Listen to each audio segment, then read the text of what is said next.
All right, welcome everyone. We're going to go ahead and get started. Welcome to our webinar tonight. So you're joining the fourth one in our series of webinars for this academic year, but this is our first one for financial aid. So we're glad you attended. Thank you. My name is Craig Means. I'm the Director of Transfer Admissions here at St. Mary's, and I'll be hosting this webinar. So before introducing our guest speaker and jumping in, we're going to leave spoken questions to the end. But if you have questions and you want to put them in the chat, and if I can answer them, I'll do my best to answer them during the session. And if not, I will make sure I voice those questions as well toward the end. So looks like everyone's muted. So I'm going to go ahead and introduce our Executive Director of Casey Woods, Executive Director of Financial Aid here at St. Mary's College. I'm going to let him take it over. You're up, Casey. Thank you, everyone, Thanks. for joining. I think I'm also the executive director of Casey Woods too, but appreciate it. So thanks everyone for coming. Excited to kind of get into this and go over kind of how financial aid works at St. Mary's. And just the agenda for today is talking about financial aid, the different sources of aid and types of aid that are available here at St. Mary's, and how to apply for it, and looking a little bit into the FAFSA, not too deep, but going into some things to keep in mind as you get ready to complete a FAFSA, and then how to understand a financial aid package or some of the financial aid components once you do receive financial aid and how it's made up, and then looking at once you do it, how you would potentially finance any remaining costs that financial aid doesn't cover. So getting right into it. First, what is financial aid? Financial aid consists of funds provided to students and families to help pay for post-secondary educational expenses. So we really look at this as a partnership between the university and students and their families. It's the process basically looks at how much a family can afford by looking at their income and their assets. We'll kind of go over how that process and says, basically this is, what your family should be able to afford, and that then the university helps pick up some of the remaining rest that the family needs to pay the full amount to come to St. Mary's. So the first kind of step in understanding that and how we come up with it is to look at the cost of attendance. So we do have a high cost of attendance for most private schools. They go by a process called high tuition, high aid. So the sticker price of the full amount of $80,911 for this current academic year is not the amount most people will pay. A vast majority of students will pay an amount much less than this, and it will just vary by the family's need. So by kind of charging this amount, we have the ability then to provide really substantial financial aid for students who need it, and have the scale, like the sliding scale based on a family's circumstances. And so how the cost of attendance is broken up, there's costs that are payable to St. Mary's. So those are the ones that will actually directly in the student's bill. And that's tuition is $57,303 this year. Housing and meals on campus for first years is required. So that's a cost payable to St. Mary's in the first year at least. And if you choose to live on campus, it remains payable to St. Mary's. But if you go off campus, it goes to a cost paid to others. And that's $17,600 this year. Mandatory fees is $500. So the total amount that would be billed for the year to St. Mary's for a first-year student this year is $75,403. And then costs paid to other, those are the things that are still part of educational expenses, but won't be in the bill. So, but you still need to budget for those, or books and supplies. But you can rent, you can, I heard these days students just Google the PDF and find them for free sometimes, but I don't know if that's entirely legal, but that's what I've heard from students. Personal expenses, you can, depending on how the student chooses to spend their money throughout what events they want to go to, movie theaters or going out, whatever, those closed throughout the semester, those expenses will vary student to student. Transportation also depends how far you live from campus. That usually entails getting to campus at the beginning of the year and going home at the end of the year. But also if you bring a car to campus, or if you are, using public transportation, that can also vary. So that's an estimated amount there, but it's total paid to others The estimated amount is around $5,500 for the year. So that's kind of the starting point, and then financial aid is where we start to then bring that number down, based either on financial need or merit, which we'll kind of get into. So the financial aid process for need-based aid, and what you'll see when you complete the FAFSA, is what's called Student Aid Index. So 2 years ago, if any parents here had a child in school a couple years ago, this used to be called the EFC, or Expected Family Contribution. That's changed with the updating of the FAFSA, which is now called the Student Aid Index.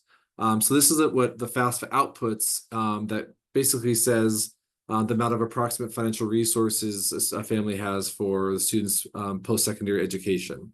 And it's broken up, it looks at the student information. So student contribution, if a student has income or assets, those are usually weighted a lot heavier, because the expectation is, as a dependent student, that pretty much all the funds that a student has in their name would go towards paying for their own education.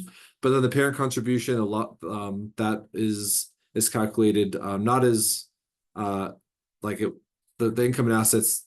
There's a lot more allowances and things, because it's having to help pay for a family and save for retirement and medical expenses and other things that are coming off before paying for college. So, but those two contributions, the student is looked at and the parent, as long as it's a dependent student, is what results in the SAI. And I'll kind of go over that process and that calculation a little bit more further, but that's what you're getting when you get an SAI. So when you apply for financial aid, or in general for the different types of financial aid that exist, there's two different types. There's non-need-based financial aid, and then there's need-based financial aid. So non-need-based financial aid, most of the time, are merit-based scholarships. So typically that's if you, based on GPA, some schools would be based off of SAT or SAT, but not here. It's based on mostly GPA here. For merit scholarships, but also merit can also just mean something that the school wants. You have some sort of talent the school wants to entice you to come here. So that based on GPA, but also athletics, departmental, for specific majors, you may have certain criteria that those departments are looking for. Outside scholarships also fall into this. They may be looking for students with different criteria that fit their foundation or their organization. But also there are some scholarships that students can receive for, say, studying abroad, or other participating in other organizations that you may be able to receive that aren't necessarily need-based aid, but they're still financial aid that can help support the cost of going to college, or specific things like studying abroad while in college. The other piece is need-based aid, which is what mostly my office will handle. That's what you have to. That's what you do the FAFSA, and that's what makes you the FAFSA makes you eligible for. So the different types of aid that come from with the need-based aid are grants, which are free money, as long with scholarships. So you want as much grants and scholarships in your package as possible. You'll have we have St. Mary's ones, there's also state and federal grants, which I'll go into. But need-based aid also includes loans, which need to be paid back with interest over time, but they are still helping, or look at it as kind of an investment over time that to lower the upfront costs and pay that back over 10 plus years in smaller increments to make it more manageable, but still should be the last dollars in, because they need to be paid back with interest. Work study is that you must work on campus, and then you get paid a paycheck. Our work study jobs, especially our pay around 16 something an hour, which is really strong. And there's lots of opportunities for students who have need to do work study jobs on campus. And most of those jobs also are really understanding of your schedule as a student. And a lot of them are work studies. If they're not busy, they're working on schoolwork and other things while they're working. So they're pretty flexible, and be able to then support some of those personal expenses and other parts of the, because it is paid as a paycheck, like a biweekly paycheck. So it's usually to help pay for those other kind of expenses that you gather throughout the year. So for those different types of aid come from different sources. So the first three are the biggest: federal government, states, and colleges. And then the next two are not as big, but private sources and employers. So I'll go into each of those real quick individually. So federal has a bunch of different sources of aid.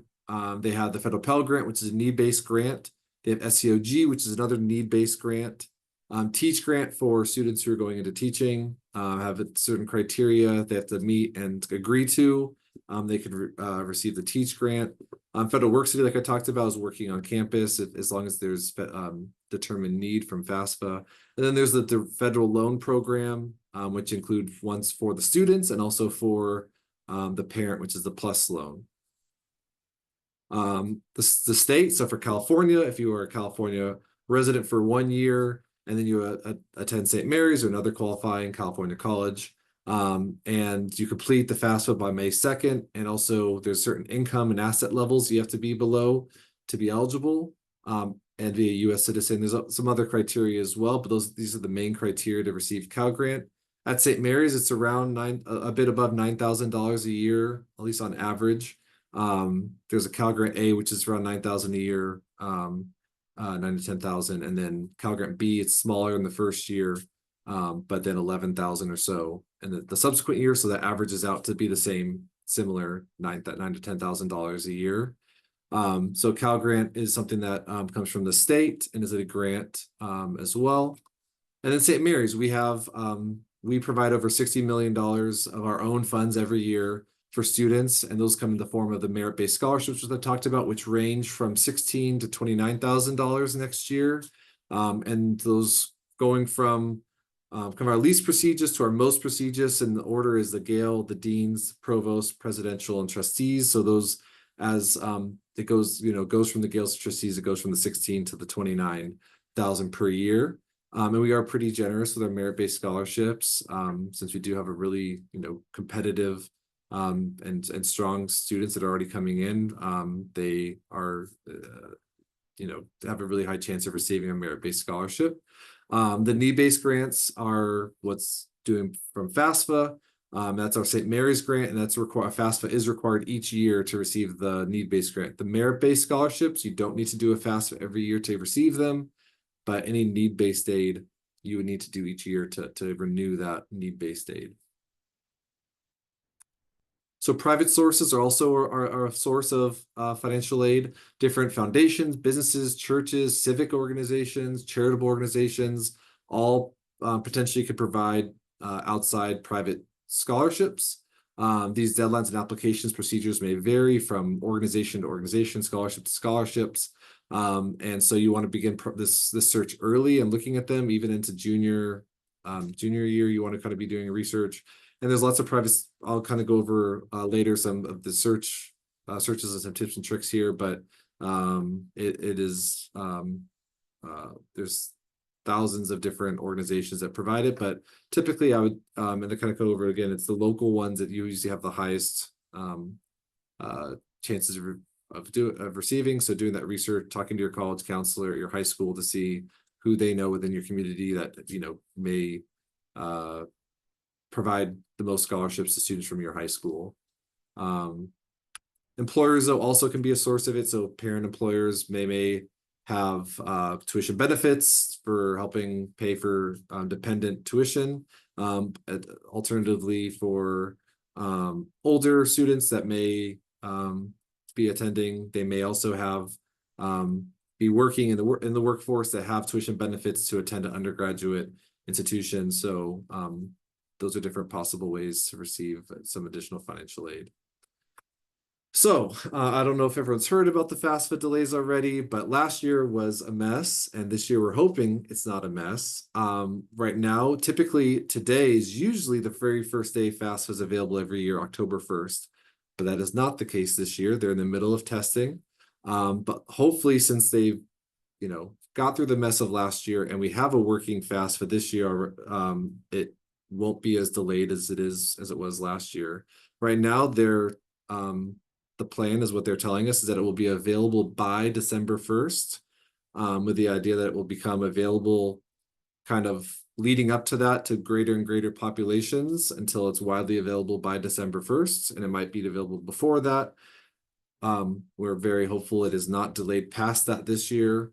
And if that's the case, that typically means in December 1, we would you'd be able to start being able to do it. And usually is a month or two before the information is started to be sent to the institutions. We then have to test the information that we would get to make sure it works with our systems.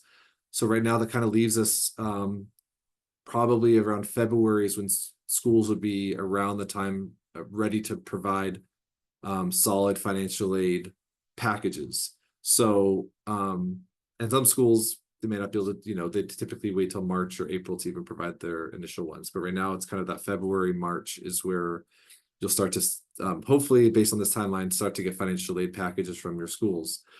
In the meantime, it is important to know if a school is within your reach, if it's worth it. You see that $80,000 price tag and you think, I can never afford it potentially. So there are different tools to give an idea of what your financial aid package may look like. So there's a federal tool that gives you an aid estimator for like an early estimation of SAI and possible federal funds you may be eligible for. And that's the studentaid.gov/aid-estimator. And then every school is required to have a net price calculator. We're still updating ours for 2025. So it's the current one that's on our website is an estimate for the 2024-2025 academic year. But it still would be relatively, we're not going to massively change our process, but it's not fully updated for the next year yet.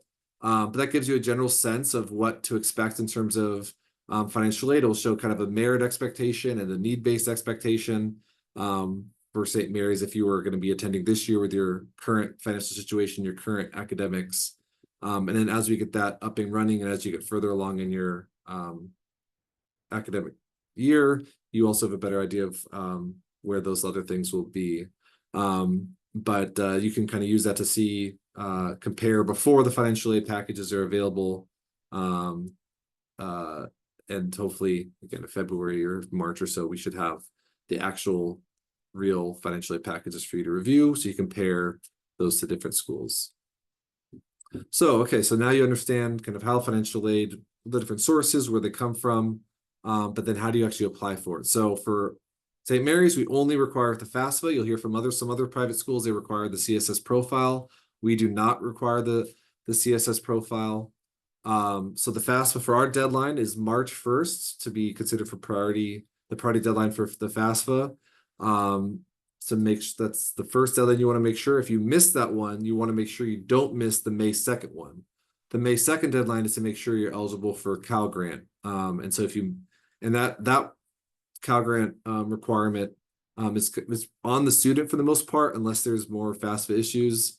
And so they aren't always, if you miss that, you may not be eligible for Cal Grant and may miss out on around $9,000 in your financial aid package. So ours is important, but if you do miss it, we understand it's the first time going through the process, and we're pretty lenient on first-time students going through this process, understanding that it could be difficult, and there's also could be issues with the FAFSA, but to make sure you're that May 2nd one you're on top of.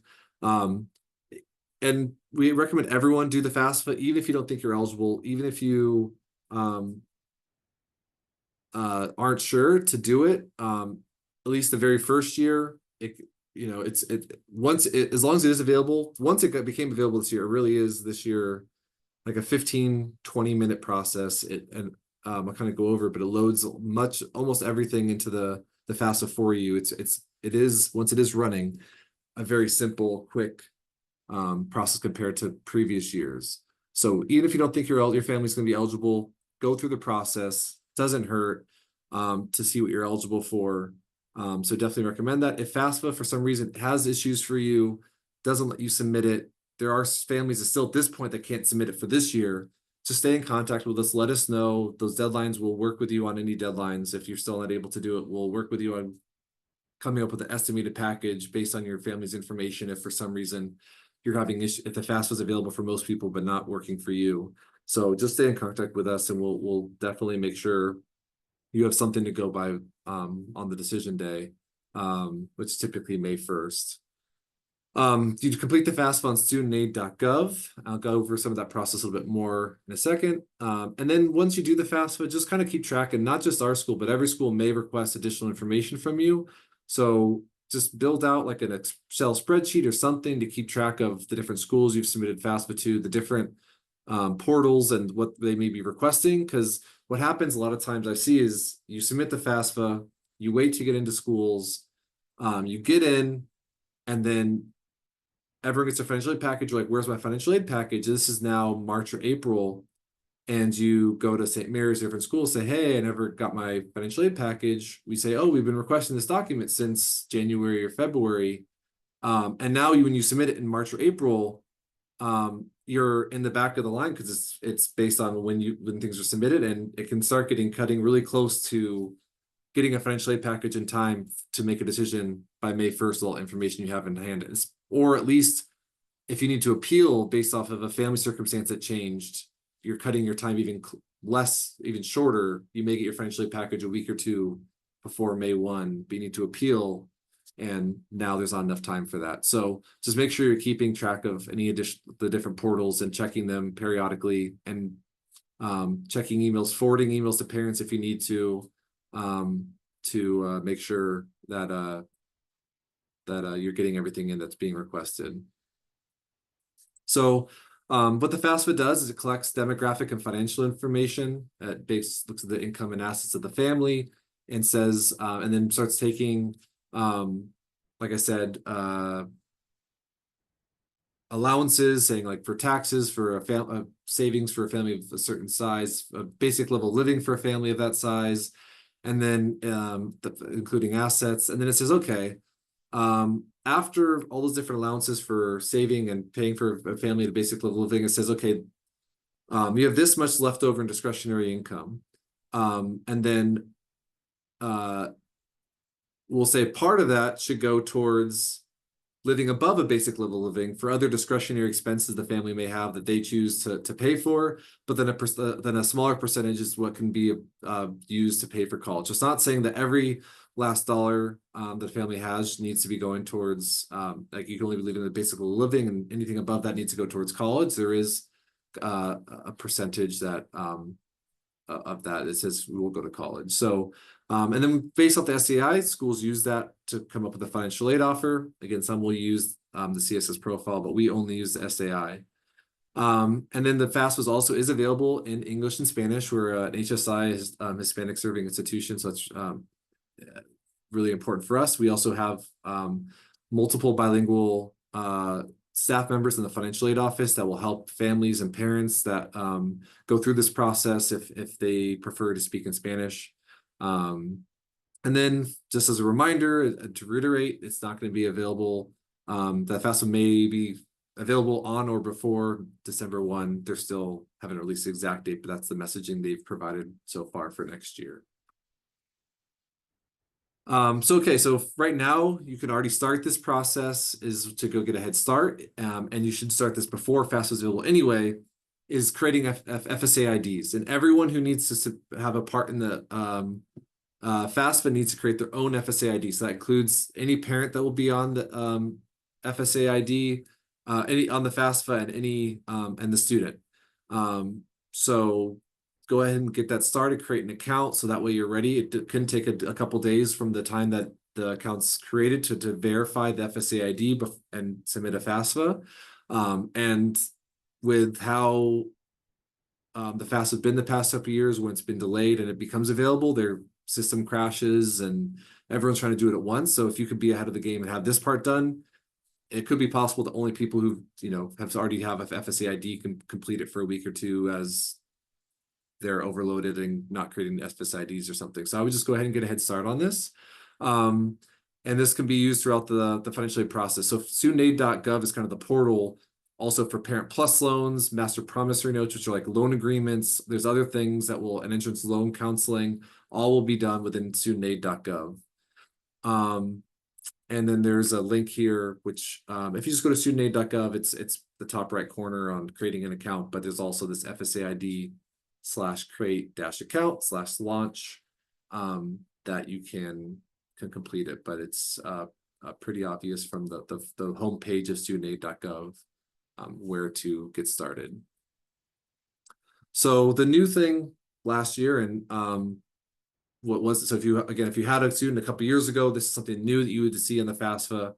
I'm going to go over a few things on FAFSA that I think are important. I'm not going to go too deep into it since it's not going to be available likely for 2 months. I didn't want to get into like every screen and then 2 months later you're like, what was he talking about? I don't remember. We'll have more of these FAFSA and events and helpful things as we get closer to that December 1. So you can re-sign up for a FAFSA specific walkthrough if you need it.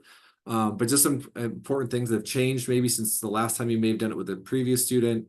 Or just important for students to know that have never done it, there's basically every contributor needs to have basically sign off on the information provided. So that will include if the parents are married or the custodial parent both parents will basically have an FSID and need to sign the information saying that the information is accurate. There'll be a contributor, the student will be it. If the student is married, the student's spouse would also be a contributor. But basically, the student would starts the FAFSA and then will send invites to each contributor. That contributor gets an email saying you've been invited to contribute to the student's FAFSA form, and it'll only provide the information you need to provide. And the information you need to provide may just be a signature saying, yeah, you're signing off the information that was provided, but every basically person listed on the FAFSA will need to basically sign off. Oops. So they do have an automatic import from IRS, which is much more widespread and easier than what it was in the past. They call it the FADDX, which I just am putting at the top of the title, automatic import from IRS, because it's a long acronym, but basically it allows for what they call federal tax information, FTI. So if you ever see FTI anywhere, FADDX has something to do with importing this information directly from the IRS, but it pulls information directly out the FAFSA. So the FAFSA uses tax information from 2 years prior. So for the 2025 academic year, the FAFSA will be pulling information directly from the 2023 tax year. So if the student has done taxes, it'll pull their taxes. If the parents have done taxes, it'll pull their taxes automatically. It'll automatically put that information in. So the only information you need to submit is some asset information and a couple other things, and mostly demographic information. Most of the financial information is automatically loaded from the taxes. There's a few other questions they'll have besides that. And then anyone who's on those, like I said, the consent from all the contributors. So if, both parents, one parent may load the joint taxes in, but then the other parent will still need to be a contributor and sign off on the FAFSA. And then it eliminates that manual entry and makes it a really painless, quick process to complete a FAFSA. So the other place I've been seeing students get caught up there this year is there's this thing called unusual circumstances. They'll go through this dependency status questionnaire, and it basically, if the student's married, has a kid, was a veteran, or homeless youth, there's a few different questions. If there's yes to any of those, they're considered independent. But also on top of that, there's this question that you can see here that says, basically, are your parents unwilling to provide the information, but the student doesn't have an unusual circumstance that prevents them from contacting or obtaining their parents' information? I've seen a lot of students who accidentally put yes here, and that basically then does not ask for the parent information and only makes you eligible for loans. And then the process to correct that is really difficult and takes a long time. It involves potentially paper FAFSA and months of processing. So just be really careful. And I know there's lots of circumstances a parent may not want to help with paying for college, and I understand that. But if they could at least provide the information for the FAFSA, it will potentially make you eligible for need-based aid. It doesn't give them an obligation to pay for the remaining costs, but it gives you access to the different need-based financial aid. If they don't provide their information all to the FAFSA, the only thing they're eligible for are a basic amount of $5,500 in unsubsidized loan. So just make sure that you do this part correctly, because I've seen a lot of students say, well, oh, I accidentally put yes here, and then I submitted it, and now I'm trying to figure out how to fix it. But that's just one thing to note.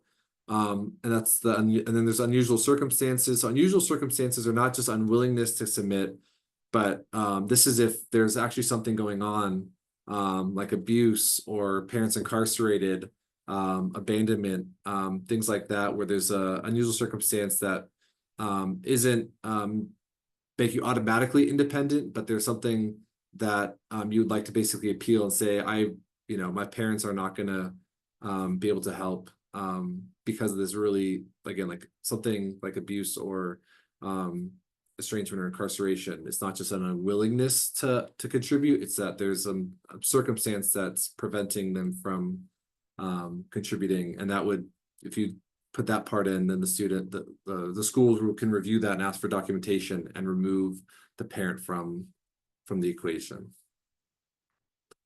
So, like I said, then the parent, once the student completes their part of the FAFSA, it'll then ask the student to then invite the parent to do their part of the FAFSA. And then once the student section is complete, that'll allow them to add their colleges that they want to send it to. They can send it to 20 different colleges. If you want to apply for more, you typically send it to the first 20, you go back in and delete some and send it to the other, whatever ones more you want to send to more than 20. Then it will go to the waiting on the parents, basically. So once the students are done, send it to the parents, they add their colleges, then it goes to the parents get that email. That email then the parents invites the parents to contribute their part, finish their part. Once they're done, it'll go to the student, go to the colleges. So then if there are changes in circumstance, like I said, this is based on 2023. For next year, it will be based on 2023 income information. So a lot can change between 2023 and 2025.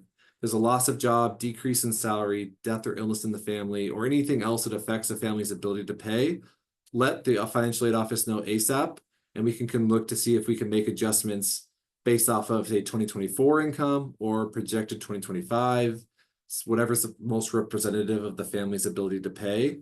And we can gather documents and see if we can make adjustments to increase the financial aid package. And that would go, unfortunately, you have to do that across multiple schools. So you'd want to get in contact with any other schools that you'd be applying to kind of go through their appeal process, but you want to stay in contact with anything that might be happening. And that can happen, even if something happens in June or July, or even after the school starts. If something happens, if someone loses their job or it's something that affects the family's ability to pay, you want to get in contact with our office or whatever schools you're applying to, whatever school you're attending, and let them know as soon as possible to see if there's anything they can do to adjust your financial aid to account for that change in circumstance.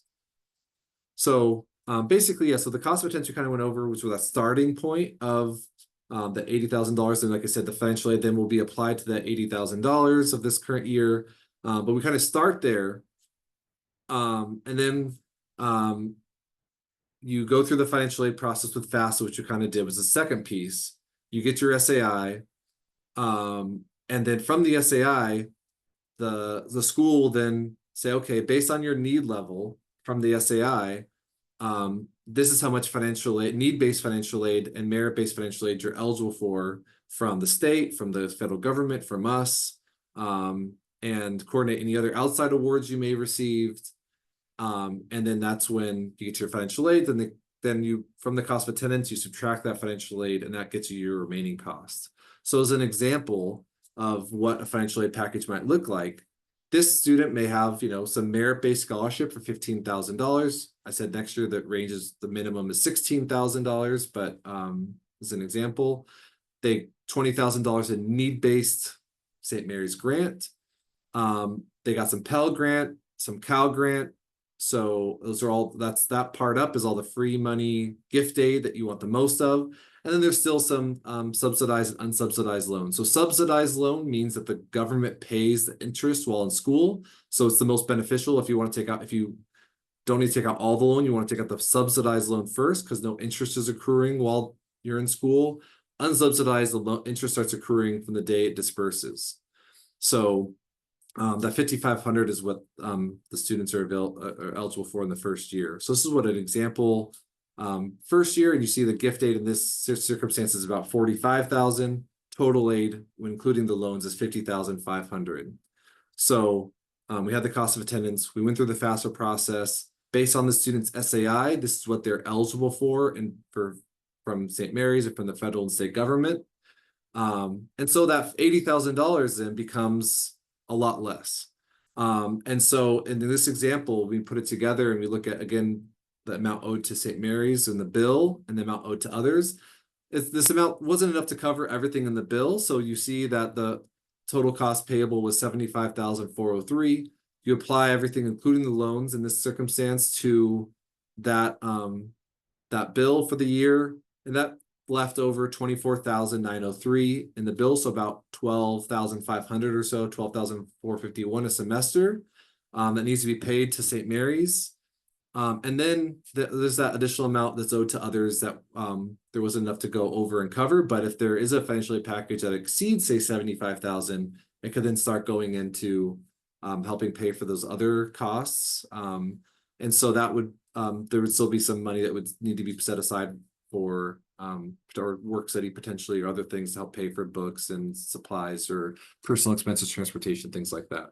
So in total, this student would have still about that 80,900 would go down to a little over 30,000, 31,000 or so of actual cost for the year. So while that sticker shock from that first high number might be a lot, and we just want to end, like, so basically don't discount any school, St. Mary's or any other school, based off that initial cost. Look at all the different schools that fit what you're looking for, and apply for them. Go through the financial aid process, and once you get your financial aid packages up, then looking at the costs after you apply financial aid to the different schools, because those kind of initial cost of attendance numbers aren't representative. It's really what's the cost after financial aid is applied and after merit-based scholarships and everything are applied, that you want to compare the different actual costs for schools. So now we have this around $31,000 remaining cost. What how can you pay for that? What are the different ways to help pay for that? So obviously there's a lump sum. If you have around, so the amount that was left over, $12,451 a semester, if you have that available, you could more than welcome to make that upfront payment. There are payment plans that break that down to about 5 or 6 monthly payments, so that way it's more manageable. Then there's also additional loans. So there's a parent loan that can go up to the full remaining cost. So you could take out the full 31,000 as a parent loan. That does have a credit component, but it's just not a credit score. It's based off of if you apply for it on studentaid.gov, and as long as there's no over unpaid bills or bankruptcies and things like that, you pretty much can be approved up to the full amount. And then outside scholarships, which I'll kind of go over next. But the payment plan, we recommend obviously the loans of the last dollar in, additional loans. So we recommend usually figuring out what a monthly amount the family can afford on a payment plan. It doesn't need to be set up the full amount. It could be, okay, we it's about $2,000 a month for the 12,000 for the semester, but we can only afford 1,000, so we'll do $1,000 a month, and then we'll do the rest as a Parent Plus loan, or something like that. Outside scholarships, though, are the next option, and obviously the most desirable.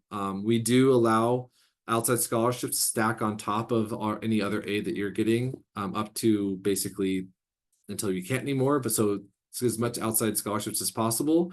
Not saying it's easy, not saying that it's something that every student is successful at, but if you do it, we don't want to punish you. Some schools will reduce the need-based aid, saying, oh, well, this need was based off of, we determined you only need this much. So if you have outside scholarships, that's that much less that you need. We're not going to punish you for going out and doing the work and finding outside scholarships. So where to find them? There's plenty of there's tons of different free scholarship searches. We have our own resources on our website. A lot of the ones on our website are schools that we found students that from St. Mary's have received before.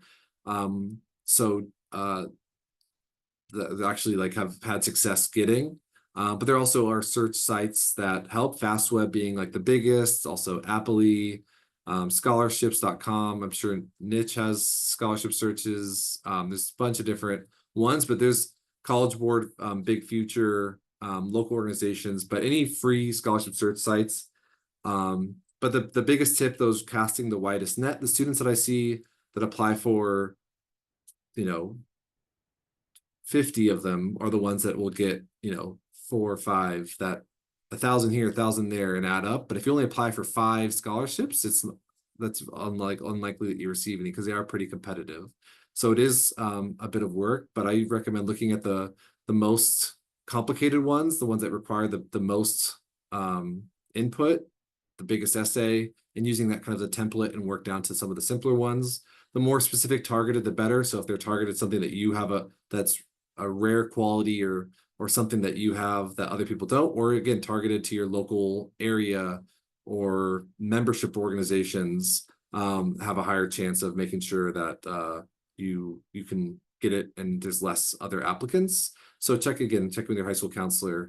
But importantly, don't pay someone else to help find them, or a site that says they offer that will increase your chances of getting them. That kind of leads me into the next point, is that during this time, there's going to be a lot of people that are looking to take advantage of you and your family's concern and anxiety paying for this really big investment into the student's future. They know that families and students are really worried about it, and they're going to try to take advantage of that by doing things that sound too big to be true, or trying to get you to pay for things you don't necessarily need to pay for. Like FAFSA.com used to go to a site that would make you pay to submit the FAFSA. The very first word of FAFSA is the free application for federal student aid. The first word's free. It would still actually submit the FAFSA for you, but it would just ask the same exact questions and submit it. They've got sued and now it doesn't do that anymore, but there's different examples of that, of places that will have the same exact scholarships offered somewhere else, but want to get you to pay a membership fee or whatever to get access to them when they're actually available elsewhere. So if it sounds too good to be true, it probably is. Don't pay, or at least be very wary of paying for anything during this time. The simple things I do, just kind of search to see, is this legit? Does it sound to be true? I'll just put whatever the name of it. I'll add scam into it and Google it. I also found success if you add Reddit to it. There's usually on like the search engines, if you put just the name of it, they've done a good job of scrubbing the front pages of Google to make sure you don't see any issues with their service. But then if you add scam to it, or you look at what people are talking about on Reddit and what their experiences are, you'll get more people saying, this is a scam, or this is taking advantage of families. But also, our office is here to help. We've heard of different sites, we've heard of different scams or issues. Contact our office or another office, financial aid office, and ask them, hey, I've heard of this. There's this site that looks like it's a good deal that is providing the service to students. Have you heard of it? Is it real? Is it actually something legit? And we can either tell you what our experience is, or we can help you look into it, because we want to make sure you're not getting taken advantage of during this process either. So that concludes my presentation. If you have any questions, we'll open it up for now. But if we're available on our phone numbers here, our emails here, in person, we'd love for you to meet us if you're on campus, to stop by, at least even just say hi. We're open 8:30 to 5 in the Brother Jerome, which is the same building as the visitor center. So if you come from a tour, we're on the first floor. But if you don't get your question in today, or think of something else throughout the way, or need assistance, don't hesitate to contact us. So Craig, do we have some questions in the chat? Yeah, well, thank you, Casey, by the way, for providing this very important and insightful webinar for this group. Yeah, so well, I think what I'll do first is I'll read off some of the questions that are listed in the chat, and then we've got about 15 minutes. And then if there's any after that, feel free to unmute yourself. But so this first one I know came earlier on, so I'm assuming this is in reference maybe to the SAI slide that you provided. So Marta, if I misrepresent this question, or you might remind me what specifically, but the question is, do you know what is the limit of income to be qualified? And again, that was earlier on in the. Sure. So I think I'll go from these two perspectives. One, just in general, to be qualified to, or like, is there kind of a cutoff where to get need-based aid? And then two, I think the Cal grant, we had that discussion around income limit there. So for need-based aid in general, I'd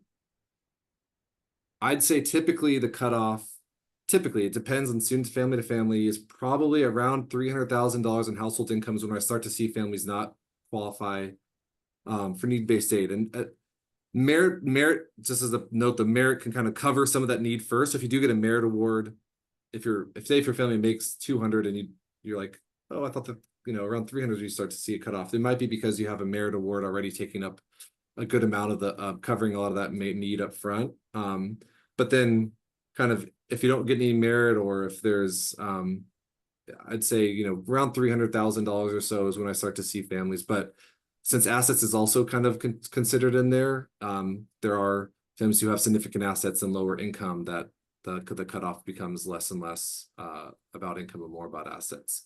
For Cal Grant, there is an income and asset cutoff to be eligible for Cal Grant. It starts around 125,000, but it's also based on family size. So as the family size increases, that income level increases up to 160,000 or so on the largest family size. And then the asset cutoff for Cal Grant is $105,000 next year. So that's the eligibility for Cal Grant cutoff. Thank you. And I think you clarified this, but just to reemphasize it again, the question is, does each parent need to create an FSA ID or one ID for both parents in a married/same household?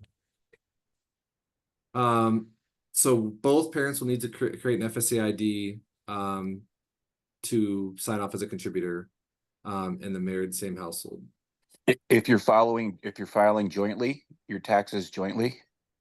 Yes, because since both parents are on there, they'll both need to, they're still need to contribute, they're still contributors for the FAFSA, even though the one parent may fill out the whole FAFSA and do that whole part, and the other parent will just simply be a signature saying I sign off on this. They don't need to add anything else, just a signature, but they still need to basically sign off on it. Great, thank you. All right, the next question is, what about an unaccompanied youth under the McKinney-Vento Act? I'm not aware of that specific act, but it usually is an unaccompanied youth or minor that's and it's usually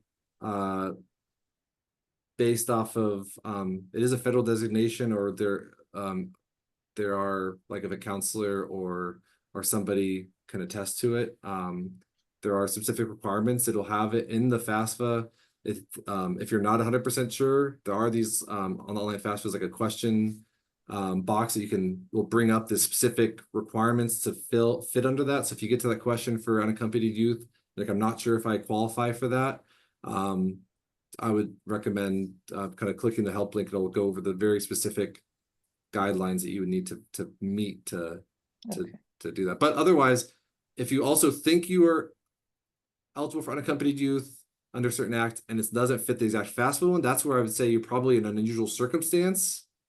And you would say, okay, there's something I may not qualify specifically under unaccompanied, but there's something else going on that the parents shouldn't be considered in the process. Great, excellent question. I hope that was helpful for you, Kathy. Great. Last question. Thank you very much. Sure. No problem. Last question, at least in the chat, is a potential student automatically considered for merit-based scholarships, or do you still need to go through the FAFSA process? So they're automatically considered for merit-based scholarships. So Craig and the admissions team will review them as part of the admissions process. So as long as you apply for admission by the deadline, with you're automatically considered. Even Craig, you can probably add more to that. But as long as you apply for admission, you're automatically considered for merit-based scholarships. You get notified of that first. You usually will get notified of your merit-based scholarships before, and you'll kind of know of that. But then the financial aid process will come in later if you're eligible for additional need-based aid on top of any merit you might have received. Yeah, that is correct. Thank you. Because you hear your admissions decision first usually, and then FAFSA gets linked up at a different time. So in admissions, we're not issuing a merit-based award based upon if you filed a FAFSA or not. So you find that out earlier on. All right, we get are departmental scholarships considered for minors in that area? They are, right? That's the departmentals, yeah. Yeah, I wasn't sure about the minors in that area, but we do offer departmental scholarships are different. Again, not FAFSA related necessarily. Um, and those you don't find out automatically upon admission, but for departmental scholarships, there is an application link that you can fill out that you're interested in one. And then, oh, I see you're saying, no, there's just ones for majors, not Okay. for minors. Thanks. Yeah, so it's a yeah, it's an additional process. They actually will get invited to come to campus by the departments and interview for the departmental scholarships. So it's not something that they'll automatically get as part of their admissions Yeah. process. And then I can answer this one. Yeah, so your merit-based scholarships, you will you will see what those are, and that amount is upon your admissions decision. I'll elaborate a little bit more on a question about the departmental scholarship. Yeah, for students who are applying somewhere in your portal, admissions portal, you'll see an invitation or get an email to, if you're interested in applying for a departmental scholarship, then you can apply for that. And then there will be a day where we invite students who've applied for those scholarships to come to campus, and then they might audition or interview. So to elaborate a little bit more, let's say a student knows from day one that they want to be a history major, right? They can apply, and then there's a process to interview and with departments, and then get some money for that departmental scholarship on top of the merit-based scholarship. Another caveat to that is if that student says, let's just hypothetically say a student gets that history scholarship, but then in their junior year, they decide to change their major, they will not keep that departmental scholarship. So for those, you pretty much have to know that that's the major you really, really want.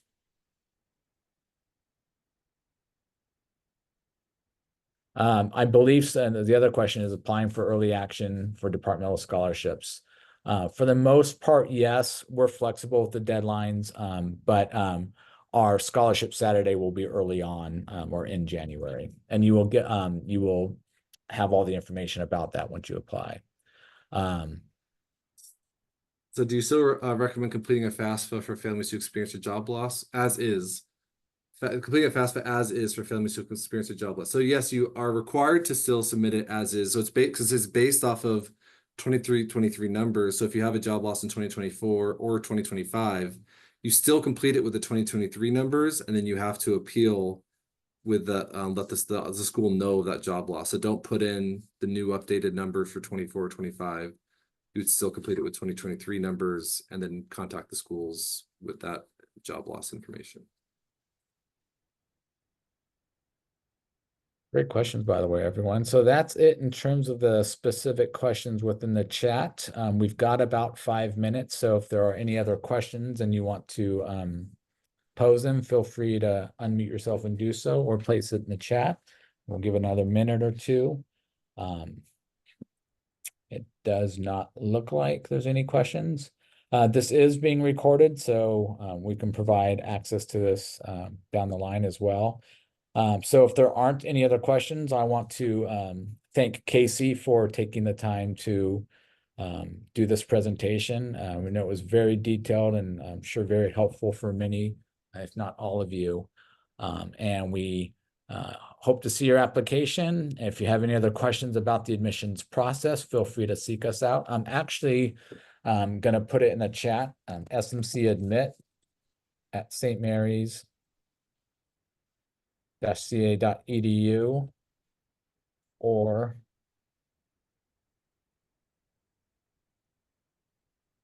is our contact information. So if you want to contact admissions office directly, that's our email address, and that's the phone number to our general line. For those who may have already submitted some documents, you can go on your portal and you will see who your actual admissions counselor is and be able to contact them directly as well. Looks like one other question. If both husband and I are SMC alumni, does your child only get the $2,000 scholarship? Referring to the legacy scholarship.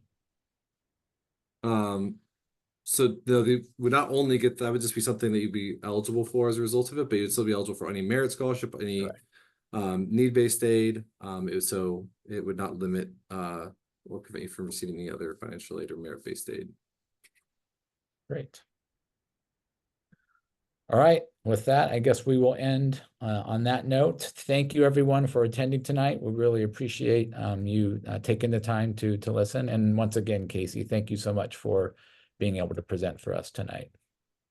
Well, appreciate everyone being here. Yep. Have a great night, everyone, and go Gales. Take care. Bye.